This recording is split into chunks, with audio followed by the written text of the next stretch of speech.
የተቀበለው መጽሐፍና ለመጽሐፍ አንድ ነገር ላይ አንድ መጽሐፍ ለማለፉ ወይ ደግሞ አውተንቲክ ሆኖ ለማለፉ ሳይበረር ለመቀጠሉ መልእክት እንትን ጉዳት አለ ብለን የምታስበው አለማንበብ ወይ አለመንትን አይደለም። ፖይንቴ እሱ አይደለም። የኔ ፖይንት እሱ ሳይሆን የተቀበለው ሁለት ቦታ ረገጥካ ዳዊት፣ አንዴ ቆይ፣ ሁለት ቦታ ረገጥካ። አንደኛ ነገር ነቢዩ መሐመድ ሰለላሁ ዐለይሂ ወሰለም ዘመን ተጽፎ አልቀዋል ወይ ለሚለው አንድ ነገር ነው። አለመጻፉ ነቢዩ እሱ ቀጥሎሽ አንድ ተረጋጋ ዳዊት። ነቢዩ መሐመድ ሰለላሁ ዐለይሂ ወሰለም አለማንበባቸውና አለመጻፋቸው ደግሞ ችግር አያመጣም ወይ ብለህ መጀመሪያ ላይ የጠየቀው ጥያቄ ደግሞ ሌላ ነው። አሁን አንዱን ያዝ፣ አንዱን ምረጥና አንዱ ላይ ተጓዝ። እዛም እዚህም እንትን አታንበራጭው። እሺ ይኸውልህ፣ አሁን ፖይንቱን እኮ ካገኘው ይኸውልህ፣ ሁለቱም እኮ ሀሳቡ አንድ ነው፣ ግን እንዳለጥጠው። እሺ በአንዱን እንቀጥል። ለምሳሌ በዘመናቸው ወይንም ደግሞ በእሳቸው ዘመን ያ ቃል ተጽፎ ወይንም ደግሞ እሳቸው የተቀበሉትን መገለጦች በሙሉ በጽሁፍ ደረጃ ተቀምጦ ይሄ ነገር የተቀበልኩት ነው፣ ትክክለኛ ከአላህ ዘንድ የመጣ መገለጥ ነው የሚል ምን ማረጋገጫ አለ? ይህን በዚህ ብቻ ጅብሪል ዓለይሂ ሰላቱ ወሰላም ነቢ መሐመድ ሰለላሁ ዐለይሂ ወሰለም የሞቱበት ዓመት ላይ ጅብሪል ዓለይሂ ሰላቱ ወሰላም መጥቶ 2 ጊዜ ሙራጃ አድርገውታል። ምን የሞቱበት ዓመት ጊዜ ላይ 2 ጊዜ መጽሐፉን በደንብ አይተውታል። በደንብ ሁለቱን መልአኩ ገብርኤል መጥቶ አስተምሯቸዋል። በደንብ አይተውታል እኮ ኦልሬዲ እቺ ሃርድ ኮፒው በዘመናቸው ነበር ማለት ነው። በነቢ መሐመድ በጽሁፍ ደረጃ አዎ ነበር። እሺ እስቲ እሱን ማስረጃ ገልጠ ስጠኝ። ስለሌለ እኔ እንደሌለ ነበር የማውቀው። አንተ ደግሞ አለ ካልከኝ እንግዲህ ገራሚ ማስረጃ ነው።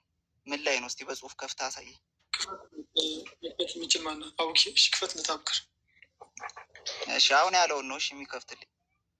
በጽሁፍ ደረጃ ኦልሬዲ እነዚህ በቃ ተረጋጋ። በቃ ሰምተናል ዳዊት እኮ ጥያቄውን እኮ በደንብ ሰምተነዋል።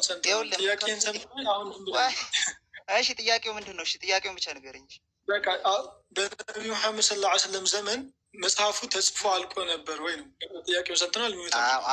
አሁን ከረንትሊ ያለው ማለት ነው። በቃ ሚወት አድርግ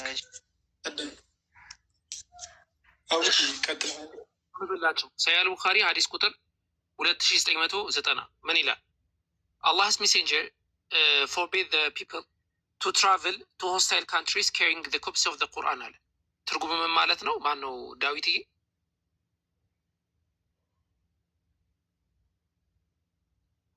ዳዊት እንግሊዘኛ ስለማልችል ተርጉምልኝ አንተ።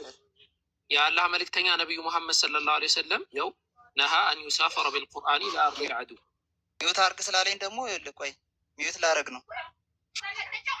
እሺ ነቢዩ መሐመድ ሰለላሁ ዐለይሂ ወሰለም ቁርአንን ይዛችሁ ወደ ጠላት ሀገር እንዳትሄዱ አሉ። ቁርአንን ይዛችሁ ወደ ጠላት ሀገር አትሄዱ ማለት ምን ማለት ነው ሀቢቢ?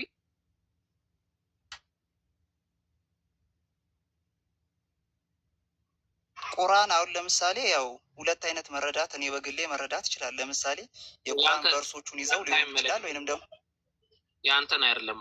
ቁርአን ካልሆነ ደግሞ አጠይቀኝ አንተ ይሄ ነው ብለህ አስረዳኝ። በቃ እኮ እኔማ በቃ አስረዳው ጨርስም ማለት ነው። ይኸው ቁርአን ማለት እንግዲህ ይኸው ቁርአን ነው። ቁርአን እንደነበረ አሳዩን ብላል። ይኸው ቁርአን ይዛችሁ አትሂዱ ብሏል።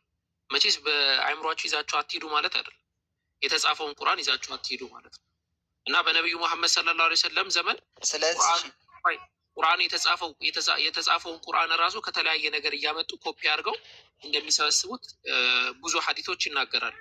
ያልነበረው ምንድን ነው ከተባለ በአንድ ሙስሐፍነት ደረጃ ልክ አሁን እንደዚህ ሙስሐፍ ተደርጎ አሁን ይሄ እንደ መጽሐፍ ቅዱስ እንደ ሙስሐፍ በለው በዚህ ደረጃ በአንድ ሙስሐፍነት ደረጃ አልነበረም። ምክንያቱም ሽረት የመሳሰለው ነገር ስለሚኖር በአንድ ጥራዝ አልተደረገም ነበረ ማለት ነው። ግን ቁርአኑ ሙሉ እኔም መጀመሪያ ጥያቄ ይኸውልህ ስማኝ፣ እኔም መጀመሪያ አላልክም ዳዊት አሁን ከረንትሊ እንዳለው ብያለሁ። እሺ ከረንትሊ እንዳለው እሺ ቆይ አሁን ከረንትሊ እናንተ እንደምትሉት ይሄ ለምን አልተጠረዘም? እሺ ተወው፣ ቆይ ችግር የለም። አሁን በዚህ ቨርስ መሰረት ራሱ እኮ ገና ፖይንት የለም። ቆይ ከረንትሊ እንዳለው አሁን ክርክር እንዳይሆን ቀጥል። እሺ ችግር የለውም። ኧረ አይሆንም። ሚዩት እንዳታረግ። ከረንትሊ እንዳለው ማለት ከረንትሊ እንዳለው ለምን አልተጠረዘም ነው ወይም እንደዛው። እሺ አሁን እሺ ችግር የለም። አሁን እሺ ስለዚህ አሁን ያወጣልኝ አዲስ። እሺ ቆይ እሺ አንዴ አሁን ስለዚህ አሁን ያሳየኝ ቨርስ ላይ ኦልሬዲ ቁርአን ነበረ ነው የምትለኝ። ምን አይነት ቁርአን ነበር የነበረው? ወይ ጸሐፊውስ ማን ነው? ስለዛ እስቲ በደንብ አውራ።